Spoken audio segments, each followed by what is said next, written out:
6월 29일 새벽 만나를 시작하겠습니다. 이 새벽에 주신 하나님의 말씀은 사도행전 5장 1절로 16절에 있는 말씀입니다. 사도행전 5장 1절로 16절, 사도행전 5장 1절로 16절에 있는 말씀입니다. 제가 봉독해 올리겠습니다. 아나니아라는 사람이 그의 아내 삽비라와 더불어 소유를 팔아 그 값에서 얼마를 감추매 그 아내도 알더라. 얼마만 가져다가 사도들 발 앞에 두니 베드로가 이르되 아나니아야 어찌하여 사탄이 내 마음에 가득하여 내가 성령을 속여 땅값 얼마를 감추었느냐. 땅이 그대로 있을 때는 내 땅이 아니며 판후에도 내 마음대로 할 수 없더냐. 어찌하여 이를 내 마음에 두었느냐. 사람에게 거짓말한 것이 아니요 하나님께로다. 아나니아가 이 말을 듣고 엎드려져 혼이 떠나니 이 일을 듣는 사람이 다 크게 두려워하더라. 젊은 사람들이 일어나 시신을 싸서 메고 나가 장사하니라. 3시간쯤 지나 그의 아내가 그 일어난 일을 알지 못하고 들어오니 베드로가 이르되 그 땅 판 값이 이것뿐이냐 내게 말하다 하니 이르되 예 이것뿐이다 하더라. 베드로가 이르되 너희가 어찌 함께 꾀하여 주의 영을 시험하려 하느냐. 보라 내 남편을 장사하고 오는 사람들이 이빨이 문 앞에 이르렀으니 또 너를 메어 내가리라 하니 그가 베드로의 발 앞에 엎드려져 혼이 떠나는지라.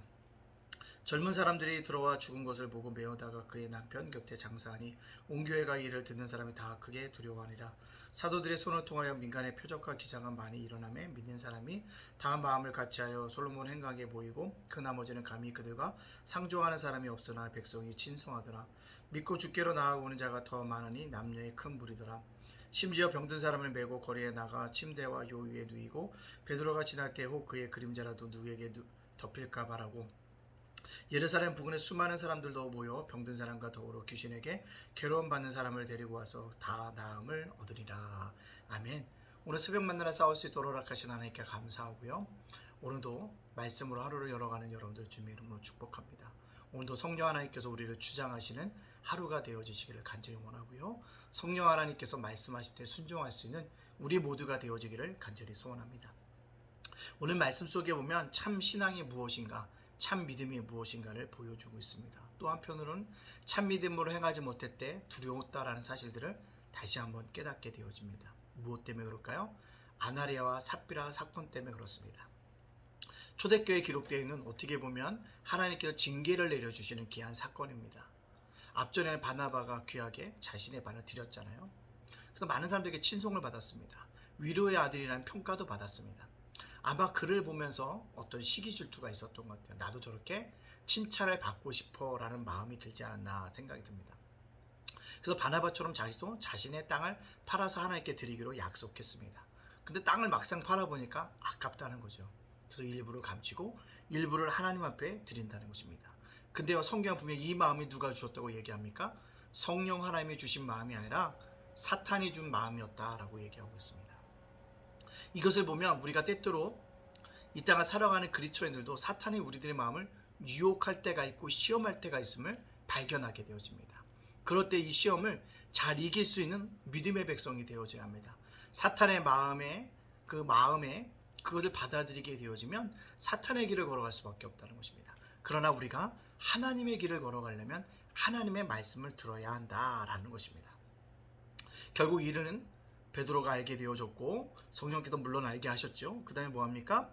사도들을 속인 것이 아니라 누구다? 하나님을 속였다라고 얘기합니다.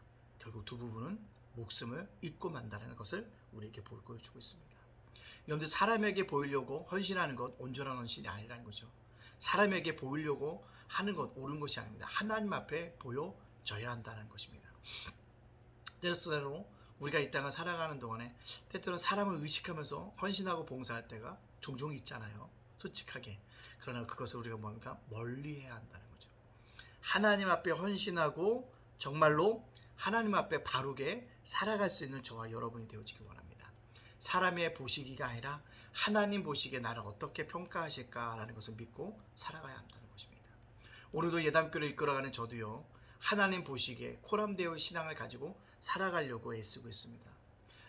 위선이 아니라 진실된 마음으로 살아가려고 하고요. 하루하루 말씀을 지키지 못하지만 그 말씀대로 살려고 노력하고 있습니다. 그래서 하나님의 은혜가 필요하다고 고백하고 하나님이 때때로 간섭하여 주고 섭리하시기를 바라는 것입니다. 우리가 그 마음을 가지고 날마다 주 안에서 주님과 함께 달려나갈 수 있는 믿음의 사건들이 되어지기를 간절히 원합니다. 자, 그런데 이 사건을 보면요, 많은 사람이 크게 두려워했지만 복음에 전파하는 데는 전혀 위축되지 않았다는 거죠. 오히려 사도들의 손에 표적과 기사가 많이 나타남으로 말미암아 많은 사람이 예수를 믿고 남녀가 주의 앞에 나오게 되고 백성이 예수 믿는 자를 뭐하더라? 친송하게 되어진다는 거죠. 병든 자도 뭐했다? 나음을 입게 되어졌다는 것입니다. 무슨 얘기일까요? 한 사람이 범죄했다 할지라도 성령의 역사는 멈추지 않는다는 것입니다. 하나님의 역사는 움직이신다는 것입니다. 이것을 바라봐야 합니다. 분명한 것은요, 역사를 주관자는 하나님이십니다. 우리 눈에 보이지 않지만 역사하신 분은 하나님입니다. 우리는 보이는 세계에 속한 자가 아니라 보이지 않는 세계에 속한 자들입니다. 그것을 믿고 나아감으로 말미암아 날마다 성령의 역사가 멈추지 않고 그치지 않고 인간의 어떤 괴락과 인간의 어떤 술수 속에서도 필요 없이 하나님의 뜻 가운데 진행하고 있음을 기억할 수 있는 저와 여러분이 되어지기 바랍니다. 성령의 역사는 멈추지 않습니다. 따라서 우리 예담교회 사역도 멈추지 않습니다. 작은 도서관의 사역도 멈추지 않고요. 제가센터의 사역도 멈추지 않고 교회의 사역도 멈추지 않습니다. 전도의 사역도 멈추지 않고 있습니다. 이를 통해서 분명히 하나님께서 역사하여 주실 줄로 믿습니다. 자, 그렇다면 오늘 이 말씀을 저와 여러분에게 적용시켜 보시오. 우리들의 신앙이 코람데오의 신앙을 갖자라는 것입니다. 코람데오 다 알잖아요. 하나님 앞에서라는 것입니다. 하나님 앞에 서 있다는 의식을 가지고 살아가자는 것입니다. 사람 보시기가 아니라 하나님 보시기에 어떤 일일까라는 것, 분명하게 판단하고 살아가자는 것입니다. 내 모습을 드러내자는 것입니다. 솔직해져야 한다는 사실입니다. 정직해져야 한다는 것입니다. 때때로 1, 2, 3, 4 운동을 목회자들이 하고 있습니다. 그럴 때마다 매주마다 평가서를 냈대요. 그때 평가서 때마다 정직하게 바르게 해야 한다는 사실을 깨닫게 되어집니다. 우리가 그렇게 살아가자고요. 그러나 또 넘어진다 할지라도 다시 한번 하나님께 분명히 내 죄를 고백하고 다시 한번 정직하게 살아갈 수 있도록 힘과 용기를 얻어갈 수 있는 우리 모두가 되어지기를 간절히 소원합니다. 성도 여러분, 목사도 성도입니다. 목사도 말씀을 증거했지만 그 말씀대로 살아가려고 붙잡고 나아가지 않으면 넘어질 수밖에 없습니다. 오늘도 아나리아 삽비라 사건을 보면서 코람데오의 신앙을 분명히 갖고 살아갈 수 있는 저와 여러분이 되어지시기를 간절히 소원합니다. 아멘. 기도합니다. 사랑의 하나님 감사합니다. 어제도 지켜주시니 감사합니다. 오늘도 지켜주실 것을 믿고 감사합니다. 아버지, 3반기 동안 지켜주시니 감사합니다. 앞으로 남은 6개월도 지켜주실 것을 감사합니다. 어제 수요 자녀를 위한 기도에 마친 후에 전도했는데 그 전도의 열매가 열매 맺힐 수 있도록 인도하시고 받은 영혼들마다 예담께로 돌아오는 귀한 역사가 있게 하여 주시옵소서. 오늘 아나리아 삽비라 사건을 보면서 코람데오의 신앙을 다시 한번 되새기며 살아갈 수 있도록 축복하여 주시옵소서. 예담교회 붕하고 성장하고 이전하게 해주시고 예담 제가센터와 예담 작은도서관 사역에 함께 하시고 윤수희 목사님 저희 가정을 굳건하게 지켜주시옵소서. 모든 영광 주님께 돌려오며 예수님의 이름으로 축복하며 기도합니다. 아멘.